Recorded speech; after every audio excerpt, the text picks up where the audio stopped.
Hello everyone, আসসালামু আলাইকুম, good evening. সবাই কেমন আছো?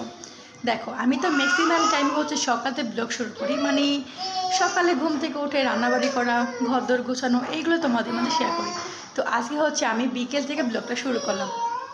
আমার মেয়ে আমার সাথে সে গল্প করে, কি যে গান বলে, কুতু কুতু কুতু সে গান বলে। ওই যেটা গান আছে না, আইডিয়ায় চাঁদ মামার চিমটি দেওয়া যায়, সে আমার বলে কুতু কুতু কুতু, সারাক্ষণ অটো বাঙালি করতেই থাকে।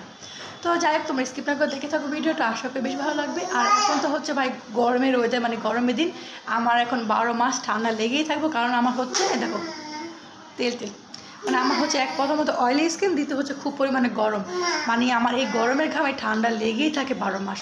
তো এখন হচ্ছে আমার ব্লগটা এই কারণে শুরু করলাম যে আমি বিকেল থেকে বা সন্ধ্যা থেকে রাত পর্যন্ত কী কী কাজ করি। ভাই আমি হলাম বাড়ির বউ। মাম্মা মাম্মা মাম্মা, আমি হচ্ছে ভাই বাড়ির বউ, গৃহিণী। আমার সারাদিন কাজ করতে থাকে, মানে রাত দিন 24 ঘন্টা আমাকে টুকিটাকি কাজ করতেই হয়। তো যাই হোক, রাত্রেবেলায় কী কী করি, আর আমরা যেহেতু রাত্রেবেলায় সকালের জন্য নাস্তা রেডি করে রাখি, তো কী কী করলাম সবটাই শেয়ার করবো, তোমরা স্কিপ না করে দেখে থাকো ভিডিওটা। তো এদিকে হচ্ছে আমার শাশুড়ি বলছে সেই খাইব না একটু পেঁয়াজি এবার যেমন রান্না করে, তো বললাম এই টাইম থেকে নতুন একটা ব্লগ শুরু করি। এই যে প্রথমে কী বলো তুমি, এটা কোনো কথা? বোকা বোকা বোকা মেয়ে পচা মেয়ে। মাম্মা, আমার সাথে তুমি রান্নাঘরে যাবা? হ্যাঁ যাবা তুমি রান্নাঘরে?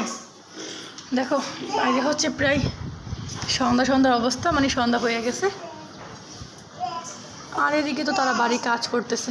ওই যে কদিন পরে আমার এখানে হচ্ছে আমি ধনিয়া পাতা, কাঁচামরিচ, সাথে দিলাম পেঁয়াজ, আর আমি দিব এখানে একটা আলু। আর আলু দিলে না বেশ ভালো লাগে। আজকে সন্ধ্যার জন্য মানে মুড়ি পেঁয়াজি খাওয়ার পাশাপাশি আবার আমার শাশুড়ি বলছে সে নাকি রাত্রে একটু পেঁয়াজি দিয়ে ভাত খাইব, সেক্ষেত্রে ডাল হচ্ছে অল্প, তো খাইব অনেক মানুষ, তো তো সেই ক্ষেত্রে হচ্ছে আমি ভাবলাম একটু আলুটা কেটে দিই। আর আমি প্রায় সময় এইভাবে করি, কারণ যখন দেখি আলু বাটার কম আছে, মানে আলু বলতে কি মানে পেঁয়াজিটা কম আছে, সেক্ষেত্রে আমি একটু আলু কুচি বা যে গাজর এগুলো দিলে না একটু বেশিও হয় আর খাইতে বেশি মজা লাগে, তাই না? আর দেখো এখানে হচ্ছে আমি গরম গরম ভাজতেছিলাম, আর আমি না যখনই পেঁয়াজি ভাজি আমার শাশুড়িমা বলে যে একটু ছোটো ছোটো করে বানাও, অল্প অল্প করে দিও, তারপরে বেশি করে হইব। কিন্তু আমারও যে অভ্যাস, আমি বড় করে না করলে ভালো লাগে না। আমি না বিয়ের আগে থেকে মানে কোনো খাবার বানাইলে বা খাবার বাড়তে গেলে না খুব ভয় লাগে। আর আম্মু তো প্রায় সময় আমাকে সাথে চিয়াচিলি করতো যে মানে আসে না স্পেশাল কিছু আম্মু বানাইছে বা রান্না করছে, ওইটা খাওয়ার মানে খাইতে গেলে সবার কিছু ভাবতাম বা আম্মুকে বলতাম মা হইব, সবার তো হইব। আম্মু বলে আরে ছেড়ি, এক পাতিল খাবার এখানে সবার হইব, তুই খা। দেখো এখানে হচ্ছে আমি যে একবারে কতগুলো পেঁয়াজি ভাজলাম, যদিও অনেকগুলো খাওয়া হয়ে গেছে এখান থেকে, কারণ সোহরে না সস দিয়ে পেঁয়াজি খেতে বেশ পছন্দ করে।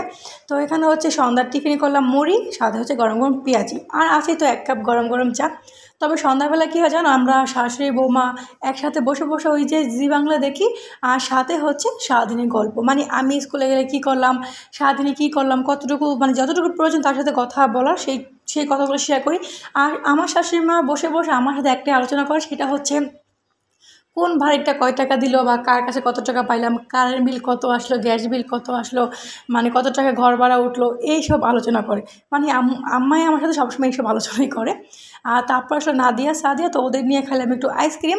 তো নাদিয়া বলাবো আইসক্রিম আনো, তো আইসক্রিম 3টে আনলাম, কারণ সোহানে কিন্তু এই মুহূর্তে বাসা নেই, কারণ ও চলে গেছে আবার ওর নানার বাড়ি।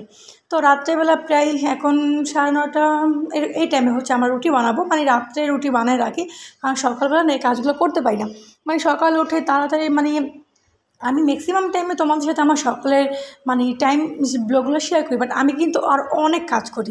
সেটা হচ্ছে কি হাতে ফোন নিয়ে ওই কাজ করা ভিডিও করার দুটো একসাথে সম্ভব হয় না, সেক্ষেত্রে অনেকগুলো মুহূর্ত কিন্তু তোমাদের মাঝে আমি তুলে ধরার চেষ্টা করলেও পারি না। আর দেখো এখন হচ্ছে আমি আটাটা মানে গোলে, আর তারপরে এখন হচ্ছে আমি ভাজি বসাবো।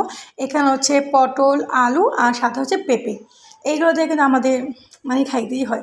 আমি বিশেষ করে আমার শ্বশুর বাসার পর থেকে না আমি ওই যে পেঁপে, মিষ্টি কুমড়ো এইগুলো সবজি খাইতে খাইতে আমি বিরক্ত হয়ে গেছি। এখন আর এগুলো দেখলেই মানে গা শিমশিম করে ওঠে। তারপরে ভাই আমি বানাই, রান্না করি, কারণ পরিবারের সবাই খায়।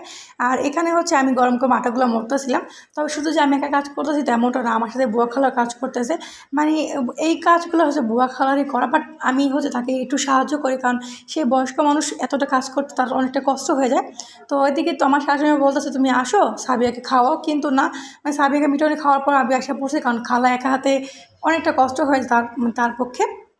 শুধু একা বলবো না, মানে এমন আছে যে আমি রুটি বানাই খালায় ছেঁকে, বা খালা রুটি বানায় আমি ছেঁকে, এরকম। বাট আগে তো খালা রুটি বানাই, তো এখন হচ্ছে আমি রুটি বানাতে পারি আলহামদুলিল্লাহ, খালা থেকে দেখে দেখে শিখছি। তো এই তো আমি এখন এক একটা করে রুটি বানাচ্ছিলাম, আর হচ্ছে আমার বুয়া খালা রুটিগুলো সেঁকতেছিল। তো এইভাবেই কিন্তু আমাদের মানে আমার সংসারের টাইমটা কাটে। আসলে কোথাও গৃহিণীদের না কোনো ছুটি নাই, কোনো মানে রেস্ট থাকার সময় নেই। সকাল থেকে রাত অবধি সারাদিন, রাত দিন 24 ঘন্টা এভাবে কিন্তু সময় আমার কাটে। তবে যদি সারাদিনে একটা ব্লগ শেয়ার করি তাহলে হয়তো অনেক বড় হয়ে যাব। সেক্ষেত্রে আর মানে এত বড় ভিডিও তোমরা দেখো বিরক্ত ফিল করবে, দেন আমার কাছেও হয়তো সম্ভব না, মানে পসিবল না শেয়ার করা। তো রাত্রেবেলা ছিল আম ডাল তরকারি, আর সাথে হচ্ছে গরম গরম মানে আলু ভর্তা, আর হচ্ছে পেঁয়াজি। এইগুলো হচ্ছে আমাদের রাত্রের ডিনার। তো যাই হোক, এইভাবে আমার সময়টা কাটে। আর এখন সোহানে ঘুমায় নাই, বাট সাবিয়া ঘুমায় গেছে। তো সাবিয়াকে ঠিক সাবিয়া 12:30 এই টাইম একটু ঘুমায়। যদিও খাবার দাবার 10:30 11টার মধ্যে আমাদের খাবার শেষ হয়ে যায়, মানে খাবারের এই টাইমটা আমরা খাবারটা খেয়ে নিই। তারপরে ভাই শাশুড়ি বউ মিলে গল্প করি, তোমাদের ভাই আসে তাকে খাবার টাবার দিই, এই জাস্ট অটোমেটিক সময় আমাদের চলে যায়। তো যাই হোক, যতটুকু পারলাম তোমাদের সাথে শেয়ার করলাম। সেই বিকেল, মানে বিকেল অ্যাকচুয়ালি সন্ধ্যা, সন্ধ্যা থেকে রাত অবধি এইভাবে আমাদের সময়টা কাটে। মানে একজন গৃহিণীর সারাদিন কোনো ছুটি নেই, সারাদিন কোনো রেস্ট থাকার সময়ই নেই, কারণ সংসারের পিছে অনেকটা পরিশ্রম, অনেকটা সময় দিতে হয়। তো যাই হোক, তোমার সাথে ভালো থেকো, আর পারলে একটু শেয়ার করে দিও। দেখা হচ্ছে নেক্সট ভিডিওতে। আল্লাহ হাফেজ।